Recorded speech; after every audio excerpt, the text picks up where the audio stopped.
Everyone, welcome back to my YouTube channel. तो ये video तुम्हारे लिए बहुत इंपॉर्टेंट होने वाली है अगर तुम क्लास 10th में हो, क्योंकि क्लास 10 से रिलेटेड जो भी फ्रिक्वेंटली आस्क्ड क्वेश्चंस रहते हैं, बहुत सारे क्वेश्चन होते हैं, ठीक है, उन सभी के आंसर तुम्हें इस वीडियो में मिलने वाले हैं।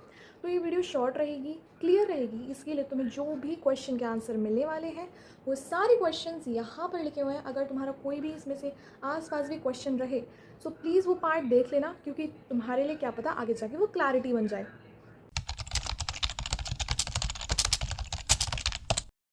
सो first question is that regarding to reference books. सबसे पहले रेफरेंस बुक्स होती क्या है और रेफरेंस बुक और क्वेश्चन बैंक में डिफरेंस क्या है। देखो, रेफरेंस बुक वो होती हैं जो हमें हेल्प करती हैं to study the theory and the chapters and the subject more clearly. और क्वेश्चन बैंक बेसिकली जैसे नाम सजेस्ट कर रहा है क्वेश्चन प्रैक्टिस के लिए होती है। ठीक है, तुम्हें क्या बाय करनी चाहिए, तुम्हें क्वेश्चन बैंक बाय करनी चाहिए, क्योंकि थ्योरी तो क्लियर हो ही जाती है from any type of source. ठीक है, कोचिंग से तुम चाहे पढ़ रहे हो तो तुम्हारी थ्योरी तो ऑलमोस्ट क्लियर हो ही जाती है, और एकदम से इंग्लिश में कोई थ्योरी पढ़ना थोड़ा अजीब सा लगता है। तो क्वेश्चन प्रैक्टिस के लिए क्वेश्चन बैंक बहुत इंपॉर्टेंट रोल प्ले करती है। और तुम्हें कब खरीदनी चाहिए क्वेश्चन बैंक, क्योंकि टाइमिंग तो पता नहीं है, और ऐसी नहीं होती क्वेश्चन बैंक की पतली सी नोटबुक, नहीं, मोटी मोटी होती है, एनसीईआरटी से कहीं गुना ज़्यादा पेजेस होते हैं उसमें, और काफ़ी ज़्यादा कंटेंट होता है, बेसिकली क्वेश्चंस होते हैं। तो तुम्हें वो सब कब बाय करना है मैं बता दूँ।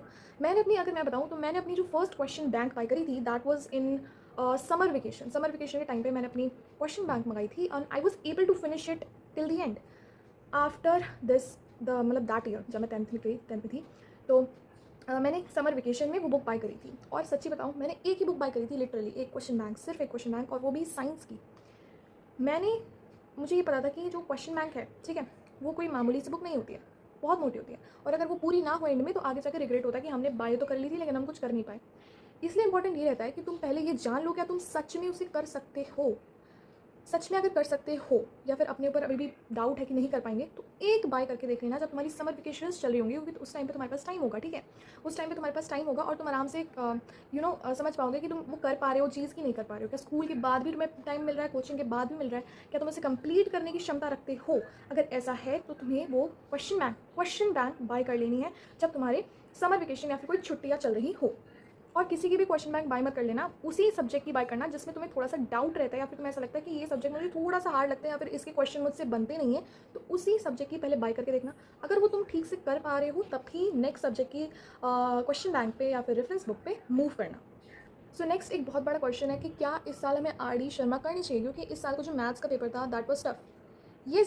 That was tough. ठीक है, क्या तुम्हें आर.डी. शर्मा करनी चाहिए। देखो, RD. Sharma is full of questions, और अगर तुम ये सोच रहे हो कि हर एक पन्ना हर एक क्वेश्चन उसका कर लेंगे, तो ऐसा नहीं होगा, कभी नहीं होगा, सीरियसली कभी नहीं होगा। आर.डी. शर्मा का आज तक हर एक क्वेश्चन नहीं हो पाता है। ठीक है, वो उसमें इतने क्वेश्चन है तुम कर करके थक जाओगे। तो क्या तुम्हें करनी चाहिए आर.डी. शर्मा। देखो, कोई नई आर.डी. शर्मा खरीदने की ज़रूरत नहीं है। अगर तुम्हारे आसपास कोई सीनियर है या फिर उनके पास पहले से थी तो उनसे ले लेना। ठीक है, या फिर तुम्हारे कोई सिबलिंग है तो उससे ले लेना। आर.डी. शर्मा को पूरा करना इज़ नॉट नेसेसरी, बट उसमें जो कुछ स्पेसिफिक चैप्टर्स हैं, जैसे कि मैं बताऊँ, ट्राइंगल्स, सर्कल्स, और ऐसे चैप्टर्स जहाँ पर रैंडम क्वेश्चन या फिर इमेजिनरी क्वेश्चन या फिर पिक्चर बेस्ड क्वेश्चन आ सकते हैं, उधर से जो है आर.डी. शर्मा को प्रैक्टिस कर सकते हो। केस बेस, ठीक है, तो ये कुछ ऐसे स्पेसिफिक चैप्टर्स हैं जो आर.डी. शर्मा से तुम करो तो तुम्हारा बेस स्ट्रॉन्ग हो जाए। मेरे पास भी आर.डी. शर्मा थी लेकिन मैंने करी नहीं, और आर.डी. शर्मा से एक क्वेश्चन आ गया, एक क्वेश्चन आया था, खैर छोड़ो। ठीक है, तो बेसिकली मैं कहना चाह रही हूँ कि जो आर.डी. शर्मा है उसको पूरा, अगर तुम्हारे पास है भी, अगर तुम लेके बैठे हो या फिर कोई सी बुक लेके बैठे हो पहले से, उसको पूरा करने में मत तुलना, सिर्फ उन्हीं चैप्टर्स को करना जो तुम्हें हार्ड लगते हैं, और जो चैप्टर्स इंपॉर्टेंट है, जैसे कि ट्रायंगल सर्कल्स, क्योंकि ये जो चैप्टर्स है ना, इनसे रैंडमली क्वेश्चन बन के आ सकते हैं और बहुत ही अच्छे लेवल के सवाल बन के आ सकते हैं। इससे तुम यहाँ से वो प्रैक्टिस कर सकते हो। ठीक है, पूरी कभी करने की कोशिश मत करना, तुम ओवरवेलम हो जाओगे पूरा क्वेश्चन करते करते। लेकिन हाँ, एग्जाम्पल हर कोई करने की कोशिश करना, उसके एग्जाम्पल्स काफ़ी सही रहते हैं, अंडरस्टैंडिंग बिल्ड हो जाती है। ठीक है, तो आर.डी. शर्मा तुम्हें करनी चाहिए कि नहीं, कर लो। I would suggest after completing the chapter from NCERT and theory, तुम उसे ट्राई कर सकते हो। ठीक है, और ऑनलाइन भी उसके काफ़ी सारे क्वेश्चंस पढ़े हैं, अगर तुम बाय नहीं करना चाहते हो तो तुम ऑनलाइन से भी देख सकते हो स्पेसिफिक चैप्टर्स जो तुम्हें हार्ड लग रहे हैं, और जो थ्योरी में बन के आ सकते हैं। इसके ट्राइंगल्स मैंने बोल दिया, सर्कल्स मैंने बोल दिया, और भी चैप्टर्स इसकी पॉलीनॉमियल से भी आ सकता है, क्वाड्रेटिक से भी आ सकता है। तो इन टाइप के केस बेस्ड तुम ऑनलाइन से, या फिर अगर तुम्हारे पास आर.डी. शर्मा है उससे कर लो, और एनसीईआरटी एग्जाम्पलर भी कर लो। ठीक है, तो बेसिकली अगर मैं तुम्हें बताऊँ क्या करना चाहिए, सबसे पहले थ्योरी पे ध्यान दो, चैप्टर को अच्छी तरीके से समझो, एनसीईआरटी करो, एनसीईआरटी जब पूरी हो जाए एनसीईआरटी एग्जाम्पलर कर लो। ठीक है, एनसीईआरटी एग्जाम्पलर करने के बाद एंड में जाके आर.डी. शर्मा को पकड़ो और वहाँ से क्वेश्चन प्रैक्टिस करो, स्पेशली एग्जाम्पल्स। ठीक है, now third question is which is हमें कितने घंटे पढ़ना चाहिए। देखो, घंटे कभी नहीं गिने जाते,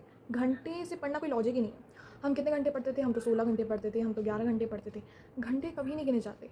अगर कुछ मायने रखता है तो वो मायने रखता है कि तुम जितने घंटे भी बैठे हो उसमें कितना तुम प्रोडक्टिव रहे हो, उसमें कितना तुमने नॉलेज गेन किया है, वो इंपॉर्टेंट रखता है।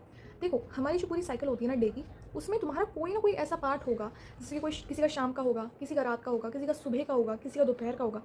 ऐसे कुछ स्लॉट्स होते हैं जहाँ पर तुम्हारी प्रोडक्टिविटी ज़्यादा होती है, मतलब तुम्हारा जो ब्रेन है वो ज़्यादा वर्क करता है। तो तुम्हें वो टाइम ढूंढना है, ठीक है? वो तुम्हें टाइम ढूंढना है कि किस टाइम पे तुम्हें बिल्कुल भी नींद नहीं आती, किस टाइम पे तुम एकदम फ्रेश और एनर्जेटिक रहते हो, तुम्हारा ब्रेन चलता है, तुम प्रॉब्लम सॉल्व कर पाते हो।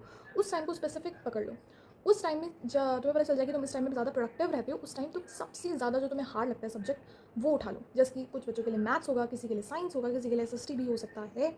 वो सब्जेक्ट उठा लो उस टाइम पे, ठीक है? मैं पहले से बता रही हूँ कि तुम्हारे ऊपर डिपेंड करता है कि तुम कब प्रोडक्टिव फील करते हो, ठीक है? यहाँ पर मैं नहीं बोल रही कि भाई तुम सुबह उठ के पढ़ा करो, रात को उठ के पढ़ा करो। तुम्हारी प्रोडक्टिविटी मैटर करती है, तुम्हारी बॉडी मैटर करती है कि तुम कब प्रोडक्टिव फील करते हो। तो वो टाइम को ढूंढो, एनालाइज करो कि कब तुम प्रोडक्टिव रहते हो, और उसी टाइम को वहाँ से एक गोल्ड माइन की तरह स्नैच कर लो और उसमें अपना हार्ड सब्जेक्ट पढ़ो, ठीक है? तो ये होता है आर घंटा कुछ नहीं होता, अपनी प्रोडक्टिविटी देखनी होती है बस। चाहे तुम 1 घंटा भी पढ़ो, 2 घंटा भी पढ़ो, फ़र्क नहीं पड़ता। तुम कितने प्रोडक्टिव हो ये फ़र्क पड़ता है।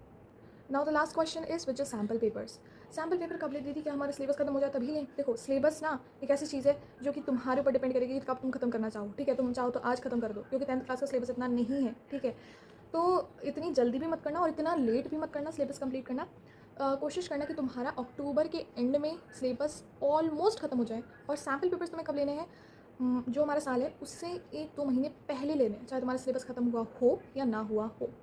तुम्हें सैम्पल पेपर्स ले लेने हैं, क्योंकि वहीं से हमारी जो प्रैक्टिस है वो बिगिन होती है। अगर तुम ये सोच रहे हो कि पेपर के 1 महीने पहले ले लेंगे सैम्पल पेपर हो जाएगा, बहुत ज़्यादा स्ट्रेस होता है उस टाइम पे, बहुत ही ज़्यादा, कि क्या करें क्या करें क्या करें। तो जो हमारा साल होगा ना उसके 2-3 महीने पहले पेपर ले लेना, सैम्पल पेपर्स। साइंस के, मैथ्स के और एसएसटी के तो ऑनलाइन तुम तब तक कर सकते हो, ठीक है? साइंस और मैथ्स के ले लेना, क्योंकि उनको प्रैक्टिकली करना बहुत ही ज़्यादा इंपॉर्टेंट है। एसएसटी के तुम ऑनलाइन कर सकते हो, ठीक है? उसको लिख कर सकते हो। तो जो सैम्पल पेपर्स हैं वो तभी लेना जब तुम्हारा जो साल है वो ऑलमोस्ट ख़त्म होने वाला हो, ठीक है?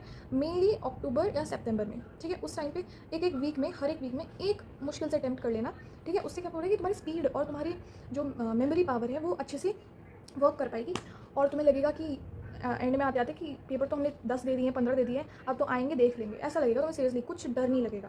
तो सैम्पल पेपर करना बहुत इंपॉर्टेंट है पहले से ही, क्योंकि वो हमारा जो डर है ना वो एकदम निकाल देता है, नर्वसनेस निकाल देता है, ठीक है? तो सैम्पल पेपर कब लेने हैं पता चल गया। और टाइमर लगा के ज़रूर सॉल्व करना, ये नहीं कि बैठ गए बस सॉल्व हो जा रहे हो, जो नहीं हो रहा, जो नहीं होगा सवाल उसको गोला मार देना ज़रूर, और उसे एंड में जाके अटेम्प्ट करना जब तुम्हारा सारा हो जाए, और देखना कि तुम्हारा क्यों नहीं बना था वो जो क्वेश्चन है। ये चीज़ भी बहुत इंपॉर्टेंट है। ऐसे ही एनसीईआरटी में भी कर सकते हो, एग्जाम्पल में भी कर सकते हो, हर एक बुक में कर सकते हो। जो तुमसे क्वेश्चन ना बने उस पर सर्कल मार दो और उसमें एंड में जाके डीप में जाके उसे देखो, okay? And if you like this video a little, make sure to subscribe and like this video because it would be very grateful for me, and thank you guys for watching.